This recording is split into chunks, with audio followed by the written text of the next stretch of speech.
Hello Nigeria, welcome to Newsline. I am Becky Marujemo. It's another hefty package full of stories you would like. There's a lake somewhere in the eastern part of Nigeria. Unlike others in specific locations, it has mystical undertones. Our roving crew visited the town recently and the indigenes furnished them with the fascinating myths surrounding this tourist destination. Meanwhile, there's this layout in the heart of Lagos that gained immense popularity because it was a very dangerous terrain. However, things have changed and we must show the world the true state of affairs there, as the mere mention of this place still sends shivers down the spines of people outside Lagos. We can't wait to reveal the transformation we all love before and after, don't we? Now, there is this issue about the minimum wage. Yes, I know federal and state workers are sitting up to hear the latest. We have the scoop on payment. Those in charge will be telling. Hold your horses for that information and more after the news by Fatima Umarububa. Take it away, Fati.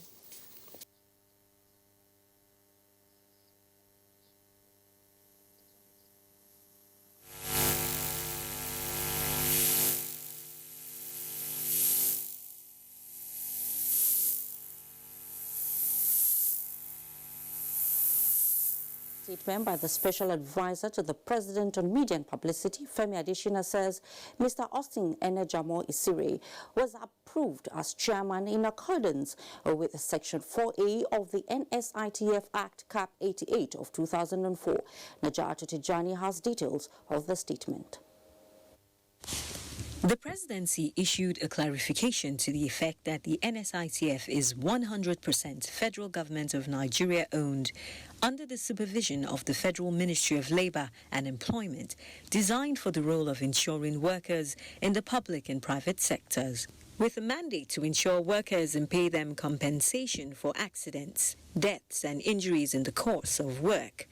The NSITF was bedeviled and riddled with corruption between 2012 and 2015, which resulted in a colossal loss and mismanagement of about 48 billion naira out of the total of 62 billion naira contributions during the said period. These were contributions by the employers, viz. Government and the private sector, for payment of compensation to workers and even to employers for loss of man-hours by their workers. This fraud has been investigated by the Economic and Financial Crimes Commission, and the last chairman, some members of the former board, and some officials of the NSITF are presently being prosecuted by the EFCC.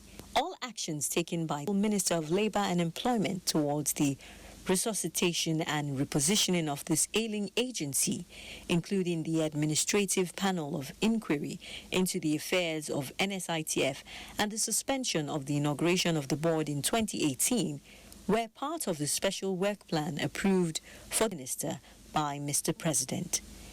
The appointment of the chairman of the board, which is in consonance with Section 4A of the NSITF Act, was also approved by Mr. President since 23 July 2018 on the recommendation of the minister. Others also approved as non-executive directors are 2 members to represent the Nigerian Labour Congress, 2 members to represent the Nigerian Employers Consultative Association, and 1 member each to represent the Central Bank of Nigeria and the Federal Ministry of Labour and Employment. Members of this board are to be formally inaugurated at 9 a.m. on Monday, May 13, 2019, at the banquet hall of the Presidential Villa. Frank Kokoria, our respected veteran Labour leader, has Mr. President's immense respect and has also been appointed on the recommendation of the Minister of Labour and Employment to chair the board of Michael Imodu National Institute for Labour Studies. Finally, the presidency has noted with deep concern and regret the events which culminated in a skirmish at the private residence of the Minister of Labour and Employment and condemns it in its entirety. However, in the spirit of reconciliation, the presidency appeals for calm. In the meantime, the Department of State Services, DSS, said it is not aware of any memo that purportedly indicted the chairman of the Presidential Election Tribunal, Justice Zainab Ulkachua, for bribery and corruption. The service, in a statement, explained that the memo only exists in the imagination of the writers and should be roundly disregarded by the reading public. DSS spokesperson Peter Afunaya said the service has launched a detailed investigation into the controversies surrounding it, the said newspaper publication. The DSS, he said, wishes to be left out of the maneuvers of politicians who should ordinarily abide by the rule of law and respect the entire process of electoral litigations regarding the activities of the tribunal. Moving on. Vice President Yemi Osinbajo has inaugurated the Ningi-Bura Rural Electrification Project in Ningi local government area of Bauchi State. Mahmoud Ibn Muhammad reports that the project is one of the numerous projects executed by Governor Muhammad Abubakar. To commemorate the official commissioning of the electrification and rehabilitation of 22 communities in Ningi local government area of Bauchi State. 2 communities now connected to the national grid within a stretch of over 100 kilometers between Ningi and Bura. The over 580 million naira power project by the administration of Governor Muhammad Abubakar is a dream come true to the benefiting communities. Rural electrification project, just as we've heard, is a very important project. But the federal government is also committed, and you know that President Muhammadu Buhari's heart is here in this state and in this zone. And we want to make sure that we provide as many facilities as possible here in Bauchi State.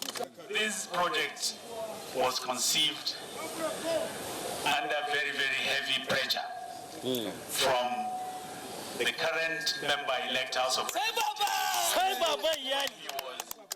He still is a member of the Bauchi State House of Assembly. He gave me sleepless nights because he made it very, very clear to me that Ningi Emirate has inadvertently been left out, that there must be one major project or the other. While in Bauchi, Vice President Yemi Osinbajo also inspected some skills acquisition centers under the federal government social investment program. In Bauchi, Mahmoud Ibn Muhammad, NTA News. The federal government says it is poised to move the nation's economy away from resource-based to knowledge-based economy driven by scientific innovation and technological values. Minister of Science and Technology, Dr. Ogbonna said this while inaugurating projects across research centers in Bauchi and Plateau State. Ugboma reports.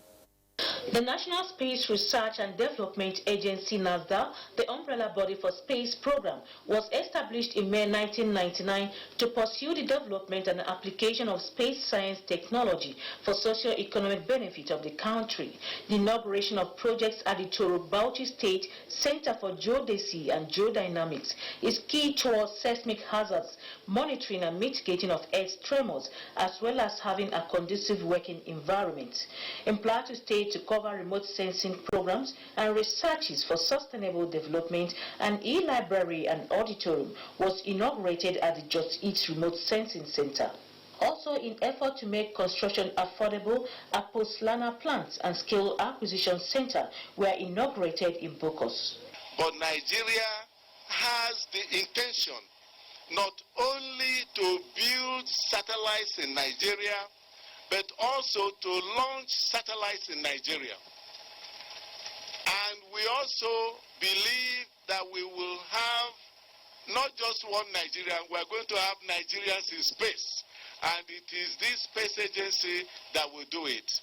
The projects are geared towards the realization of federal government policy on sustainable development. The inauguration, therefore, is seen as laudable steps by the federal government to enhance research for science and technology. In Jos, Ugboma, NTA News. The federal government says it is working hard to address the security challenges in the country. A statement by Femi Adesina, Special Advisor to the President on Media and Publicity, highlighted some of the security initiatives taken between January 2019 to now. These included Operation Puff Adder by the Nigeria Police, Operation Harbin Kunama 3, and Exercise Egweke 3 by the Nigerian Army. These were launched early this year to complement the existing operations Sharon Daji, launched in 2016 by the Nigerian Army, and Jeremikia, launched in 2018 by the Nigerian Air Force.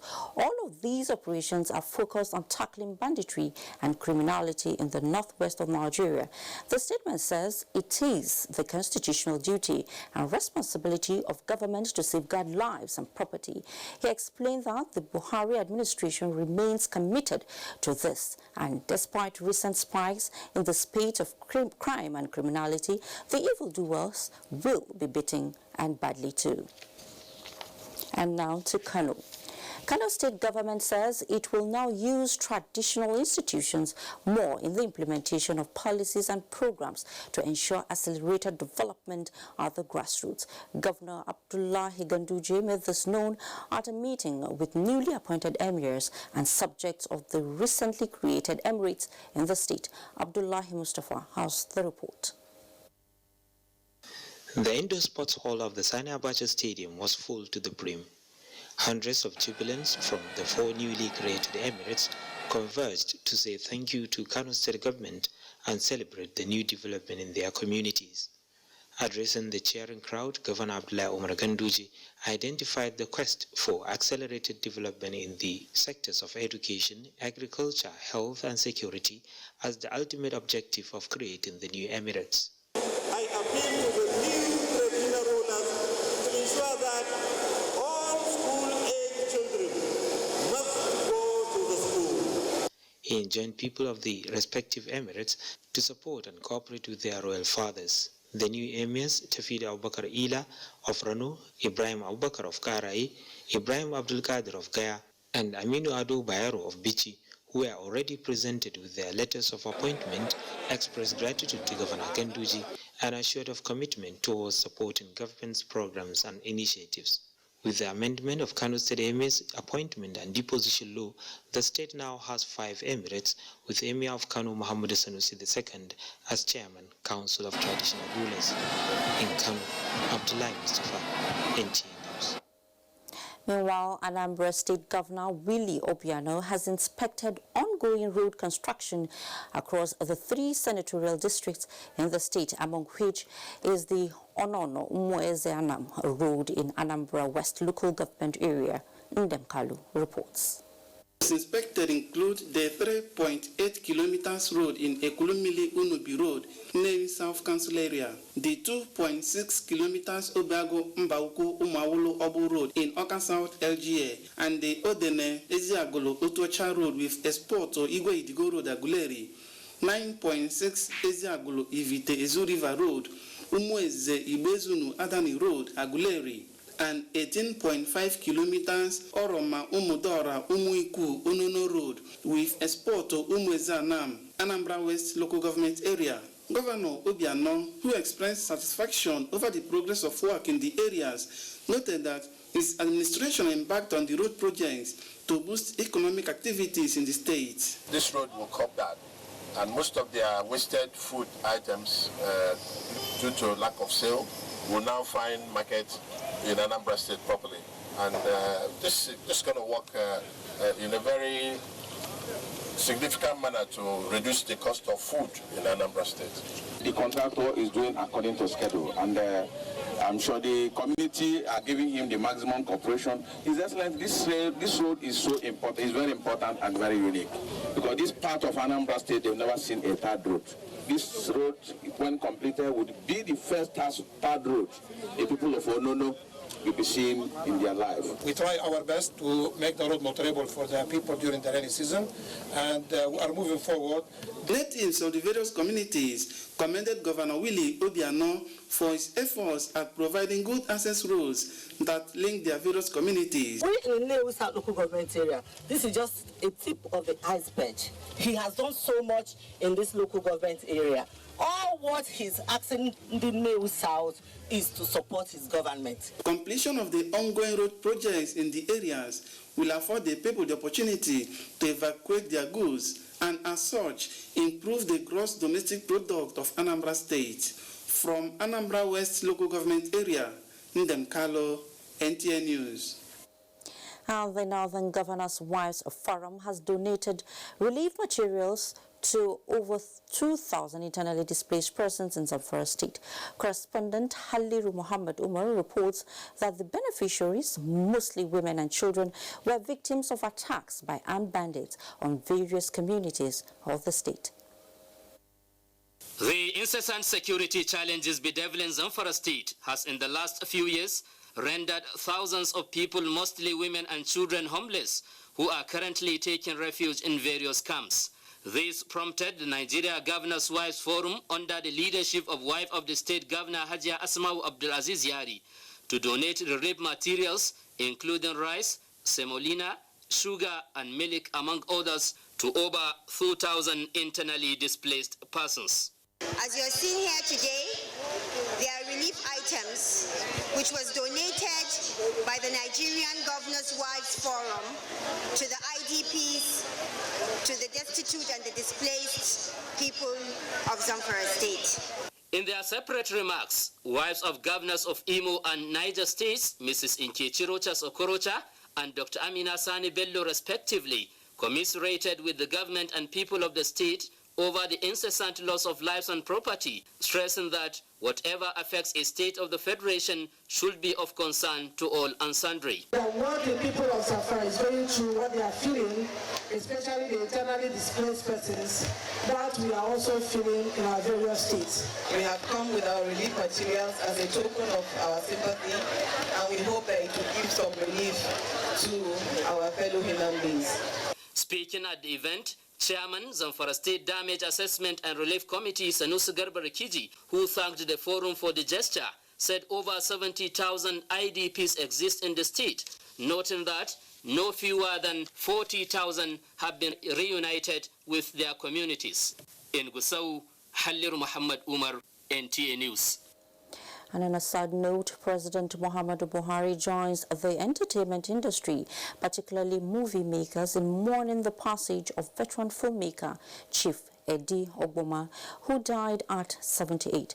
A statement signed by the senior special advisor on media and publicity, Femi Adesina, says President Buhari acknowledged the indelible contribution of Chief Ugboma to the development of Nigeria's film industry. President Buhari described him as a gifted storyteller, social commentator and activist, as the themes of his stage and TV presentations explored narratives that directly impacted on many lives. The president noted that his themes advocated better government policies and programs, using film as a veritable communication tool for national development. He prays that God will grant Ugboma's soul eternal rest and comfort his family. Similarly, the Minister of Information and Culture, Lai Mohammed, has expressed shock and sadness at the death of veteran movie producer Eddi Ugboma, calling him a worthy pioneer of the film industry. In a statement signed by Special Assistant to the Minister of Information and Culture, Segun Adeyemi, Lai Mohammed said the fact that Chief Ugboma lived a purposeful life and left his footprint in the sands of time is a soothing consolation for all who knew him. The statement added that in his lifetime, Chief Ugboma produced a number of movies that blazed the trail and figured the imagination of those who would later become the top producers in today's Nollywood. In a way, the success of the industry is a tribute to the deceased and his co-pioneers. Lai Mohammed expressed federal government's condolences to the family and friends of the late filmmaker and prayed that God will grant him eternal rest and comfort his family. And now to sports. 2 away wins recorded in week 19 of Nigeria Professional Football League on Monday. Manchester City won EPL